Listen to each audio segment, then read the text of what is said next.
자, 저희들이 각 당의 이 선거 관계자들을 차례로 연결해서 입장을 좀 들어보는데 오늘은 문재인 후보 쪽에 선대위 공동 선대위원장을 맡고 있는 이종걸 의원 좀 연결해서 얘기를 좀 들어보겠습니다.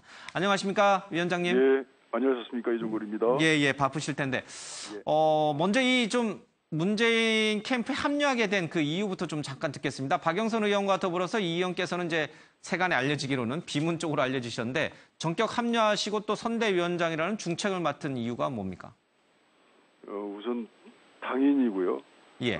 당원으로서 민주당에 그동안 같이 함으로써 당의 명령을 우선은 거역할 수 없습니다. 그리고 예. 당의 후보인 문재인 후보를 위해서 뛰는 것이 당인으로서의 의무라는 것이 첫 번째입니다. 예. 지금 어떻습니까? 판세를 어떻게 보고 계십니까? 각종 여론조사를 보면은 오차 범위 내에서 박빙을 보이는 경우도 좀 있고 오차 범위를 벗어난 여론조사도 좀 있는데 선거를 좀 낙관하고 계십니까? 아니면은 좀 위기감이 좀 깊습니까? 예, 급작히 안철수 후보의 부상에 의해서 이제 양강구도가 되면서요. 예. 결코 낙관하거나 안심할 수 없는 상황이라고 생각합니다. 비상입니다. 예. 그러나 이제 안철수 후보가 약간의 이제 조정을 겪으면서요. 예. 몇 개 이제 그 분석되는 내용들이 있어서 그것을 잘 관리함으로써 이제 승리를 만들 수 있도록 하고 있습니다. 예. 첫 번째로 이제 호남인데요.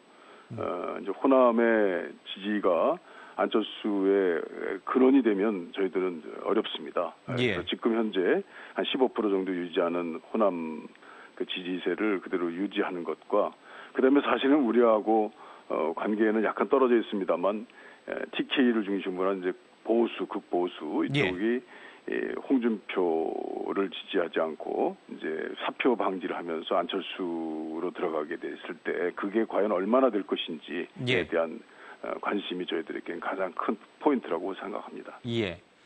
그 호남 민심을 놓고서 국민의당에서는 집요하게 과거 참여정부 시절에 이른바 호남을 홀대했다라는 얘기를 끊임없이 꺼내고 있습니다. 앞서 잠깐 박지원 대표의 얘기도 좀 들었습니다만 이 부분을 쉽게 넘어서기가 어려워 보이는데 어떻습니까? 실제로 호남 홀대론이 있었고 그래서 이 부분에 대해서는 머리 숙여 사죄하는 것밖에 없는 건가요? 아니면 과장되고 잘못된 거니까 정면으로 이건 잘못된 거다라고 설파하는 게 또 효과적인 건가요?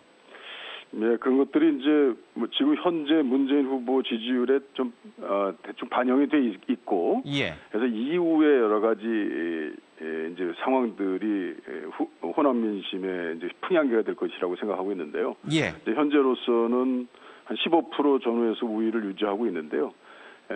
호남 유권자들이 그런 지지를 철회할 새로운 악재가 아직 그렇게 많지는 않다 이렇게 저희들은 보고 있습니다만 예. 상당히 저희는 긴장 있게 쳐다보고 있습니다. 그리고 이제 안철수 후보의 그 진보 확장성이 사실은 벽에 부딪혔고 예. 이제 보수 유권자 공략을 위한 뭐 자유한국당 그다음에 바른정당과의 경쟁이 이제 더 치열해지지 않겠습니까? 그렇기 예. 때문에 자연적으로 안철수 후보의 우클릭이 이제 강화될 수밖에 없는 상황이기 때문에 예. 안 후보의 그 중도 개혁성이 이제 약간의 그 퇴색하면서 그 지지했던 호남 유권자들이 상당한 이탈이 있을 것이다라고 해서 예. 저희들은 그 점에 관해서 좀 집중하고 있고요. 예. 그리고 이제 이제 선거 막바지에 가게 되면서 호남 유권자들은 전략적 투표를 항상 해 주셨어요. 예. 그래서 그에 대해서 이제 안철수 후보의 그 집권 가능성이 이제 약해지는 것을 저희들은 주목하고 있고, 이제 민주당의 지지가 올 가능성이 있다 이렇게 저희들은 좀 보고 있습니다. 어제 안철수 후보가 대전에서 이제 유세를 했는데. 안희정 지사의 지지층을 좀 가져오겠다 이런 전략인 것 같아요. 이에 맞서서 안희정 그리고 이재명 시장이 갖고 있는 그 지지층을 온전히 문재인 캠프가 안아야 되는데 뭐 부인들께서 열심히 이제 통합의 행보를 보이고는 있습니다만은 좀 나름의 한계도 좀 보입니다. 그 떠났던 그 지지층을 어떻게 좀 가져올 수 있을까요? 예, 현재 이제 일단 이탈했다는 점을 우리가 부인하지는 않은데요. 예. 그 점도 현재 여론조사에 다 반영이 좀 돼 있습니다. 예. 이제 인재부터가 정말 문제인데요. 예. 우선 이제 안희정 지사나 이재명 시장이 직을 사퇴하면서까지 지금 도울 수 없는 사정입니다. 사실은 저는 솔직히 말씀드리면 문재인 후보 후보께서 아주 정말 비상을 걸면서 예. 안희정 이재명 시장에게 사퇴까지 해달라. 정말 이번에 우리가 꼭 함께해서 공동정부 만들어서 정말 꼭 정권 교체합시다. 예. 이렇게 그냥 정말 내놓고 부탁을 한다든지 이런 것이 결코 우리 지지자들한테 나쁘지 않을 거라고 생각했습니다. 그런데 이제 문재인 후보는 원래 그런 스타일의 분이 아닙니다. 상당히 모범적이고 어떤 위험을 이렇게 감수하거나 이런 분이 아니고 상당히 안정된 그런 이제 그 기조로서 가시는 분이라고 저는 이제 믿고 있었죠. 그래서 여전히 이번에도 그렇게 됐고요. 그래서 이제 그 두 분이 좀 어느 정도 이탈했던 분들을 다시 돌아오게 하는 방법은 이제 그와 같이 했던 분들이 이제 함께 하는 것인데, 그래서 최근에 그 두 부인께서 같이 이제 문재인 후보와 함께 같이 TV에도 나와서 같이 공동 선대 운동을 하고 있고, 그래서 이런 것들이 이제 차츰 좀 안정 국면으로 들어가지 않겠나. 그래서 좀 많이 이탈했던 분들도 다시 돌아오는 것 같고요. 이재명 후보 쪽에 지금 이제 몇 분 좀 강력한 경선 과정에 불복을 가지고 있었던 분들도 이번 주말을 계기로 해서 이제 많이 수그러졌습니다. 그래서 상당히 통합에 같이 합류하는 분위기이기 때문에 저로서는 지금보다 이미 반영된 여론의 방향보다 조금 더 좋아지고 있다. 이렇게 보고 있습니다.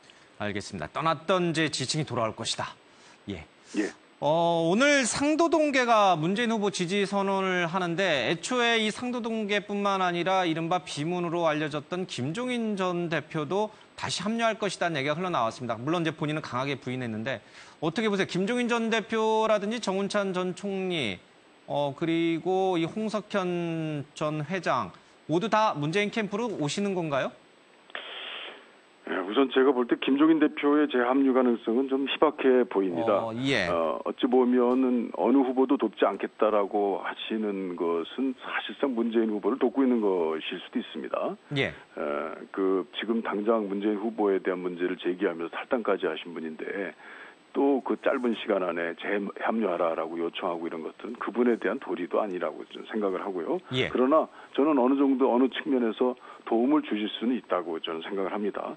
그리고 이제 정운찬 전 총리는 합류하신다면 처음으로 결합하는 것이기 때문에 김종인 대표와의 처지가 다르기 때문에 충분히 가능도 하고, 그분이 가지고 있는 동반성장의 정책 문제들을 연대함으로써 저희들은 많은 플러스 효과가 있을 거라고 생각하고 좀 가능도 하다고 생각합니다. 그리고 이제 홍석현 중앙일보 전 회장이 이전에 참여정부 때도 서로 많은 교감이 있었던 그런 경험이 있습니다. 그래서 지금 이 상태에서 여러 가지 정책적인 스탠스를 좀 어느 정도 교정하면서 같이 함께할 수 있는 가능성이 전혀 없을 수는 없다. 충분히 가능하다. 이렇게 생각하고 있습니다. 알겠습니다. 이종걸 의원님, 오늘 이제 시간 관계상 여기서 좀 정리를 하겠습니다. 오늘 말씀 잘 들었습니다. 고맙습니다. 감사합니다. 더불어민주당의 문재인 후보 선대위 공동 선대위원장을 맡고 있는 이종걸 의원 얘기 좀 들어봤습니다.